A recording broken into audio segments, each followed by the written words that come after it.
Gold, trusted gold buyers. మీరు తాకట్టు పెట్టిన బంగారాన్ని విడిపించి ఈ రోజు ఉన్న మార్కెట్ ధరకు కొనబడను.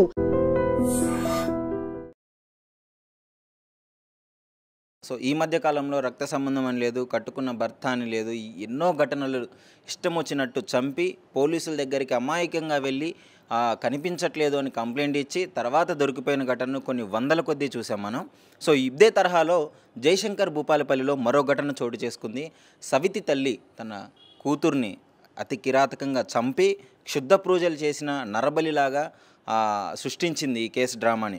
అదేవిధంగా అంతకుముందే భర్తను కూడా చంపింది. అసలు ఏం జరిగింది అని వివరాల్లోకి వెళ్తే, జయశంకర్ భూపాలపల్లిలో కవిత అనే మహిళ పెళ్లి చేసుకుంది, వివాహిత, కొంచెం బాగానే నడుస్తుంది, అంతా బాగానే ఉన్న క్రమంలో అదే ఏరియాకి చెందిన రాజ్ కుమార్ అనే యువకుడితో అక్రమ సంబంధం పెట్టుకుంది. సో అక్రమ సంబంధం పెట్టుకున్న తర్వాత తరచుగా వాళ్ళ భర్త ఉండగానే ఇంటికి వస్తూ ఉండడంతో అనుమానం వచ్చింది భర్తకి. ఇంకో విషయం ఏంటంటే, చాలా బాధాకరమైన విషయం, వాళ్ళ భర్తకి పెరాలసిస్ అనమాట.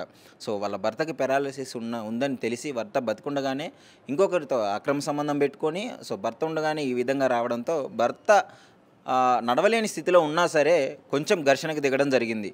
సో ఏం చేస్తున్నావు, నీకు అర్థమవుతున్న అనుమానంతో మాట్లాడడంతో వీళ్ళ నిజం బయటికి రావడంతో ఆమెకు భయం వేసింది.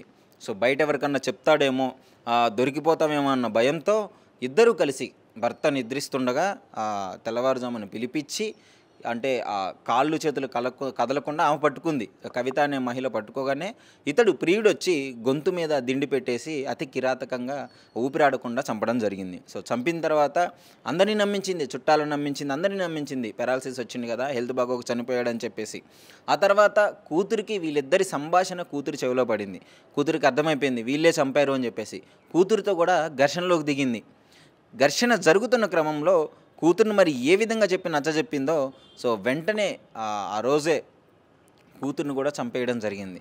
ఎందుకు, ఈ విషయం ఎవరికన్నా బయట చెప్తుందేమో, ఎన్ని చెప్పినా సరే నమ్మకూడదు అని చెప్పేసి అతి కిరాతకంగా, అంటే భర్తని చంపిన కొద్ది రోజులకే కూతురుని కూడా, వర్షిణిని పాపం చంపడం జరిగింది. సో చంపిన తర్వాత వీళ్ళిద్దరూ మళ్ళీ పోలీస్ స్టేషన్కి వెళ్ళి అక్కడ కంప్లైంట్ ఇవ్వడం జరిగింది. ఆమె ఒక్కతే కవిత వెళ్ళి కంప్లైంట్ ఇవ్వడం జరిగింది, నా కూతురు కనిపించట్లేదు అని.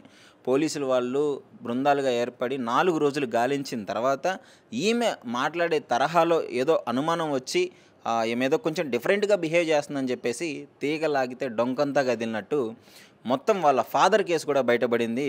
తండ్రిని కూతుర్ని అతి కిరాతకంగా చంపిన కవిత అయితే ఇప్పుడు రిమాండ్లోకి తీసుకోవడం జరిగింది. అతడు ప్రియుడు రాజకుమార్ని కూడా తీసుకోవడం జరిగింది. ఈ మధ్యకాలంలో మీరు చూడొచ్చు, అసలు ఎంత దారుణమైన ఘటనలు చూస్తున్నామంటే, అసలు మానవతా విలువలు పడిపోయి మనుషులు మృగాల్లా ప్రవర్తిస్తున్నారు. సో ఇదే తరహాలో ఈ మృగం కూడా సవితి తల్లి అనే ఉందండి. తల్లి అంటే మాతృతత్వానికి ఒక గుర్తుగా ఉంటుంది. అలాంటిది బయట బిడ్డలనే కన్నతల్లులు ఎంత బాగా చూసుకుంటారు, అలాంటిది సవితి తల్లి అయినా కానీ సరే ఇంటికి వచ్చి ఎంతోమంది తల్లిదండ్రులకి ఆదర్శంగా నిలిచిన వాళ్ళు కూడా ఉన్నారు. ఈ విధంగా చేసిన ఇలాంటి మహిళకి అతి కఠిన శిక్షలు పడాలని చెప్పేసి చాలామంది కోరుకోవడం జరుగుతుంది. ఎందుకంటే ఈ విధమైన ఘటనలు ఎన్నో చూస్తున్నాం మనం. సో ఇదే తరహాలో ఆమెనైతే రిమాండ్లోకి తీసుకోవడం జరిగింది. సో మొత్తం వివరాలు అయితే బయటకు వచ్చి, ఇంకా చంపిన విధానం చూసి, ఇంకా ఏంటంటే అప్పుడు వరదలు వస్తున్నాయి కదా, ఫుల్గా వర్షాలు పడి, సో ఎక్కడో నదిలో పడేద్దామన్నట్లు వచ్చారు. కానీ వరదల ప్రాంతాల్లో పోలీసు వాళ్ళు నిఘా ఉంచడంతో భయమేసి రోడ్డు పక్కన ఒక అడవిలోకి తీసుకెళ్ళి పడేసి మొత్తం చుట్టూ పసుపు కుంకుమ చల్లి ఆధార్ కార్డు కూడా పెట్టి దీన్ని ఒక నరబలిగా సృష్టించడం జరిగింది. ఎవరో నరబలి చేశారు, కూతుర్ని చంపేశారు అనే విధంగా తరహాలో ఒక డ్రామా సినిమాటిక్ లెవెల్లో సృష్టించడం జరిగింది. కాకపోతే నిజం ఎప్పుడైనా బయటకు వస్తుంది కదా, పోలీసు వాళ్ళు వారి స్టైల్లో విచారణ చేయగానే మొత్తం బయటకు వచ్చేసింది. సో అసలు ఈ ఘటన పైన మీ అభిప్రాయం ఏంటి, మీరేమనుకుంటున్నారు?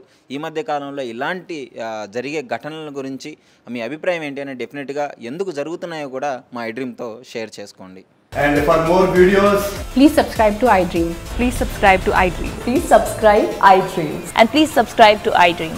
For more videos, subscribe to iDream. please like, share and subscribe to the channel. Congratulations, iDream. Subscribe to iDream. Subscribe to iDream. So subscribe to iDream Media.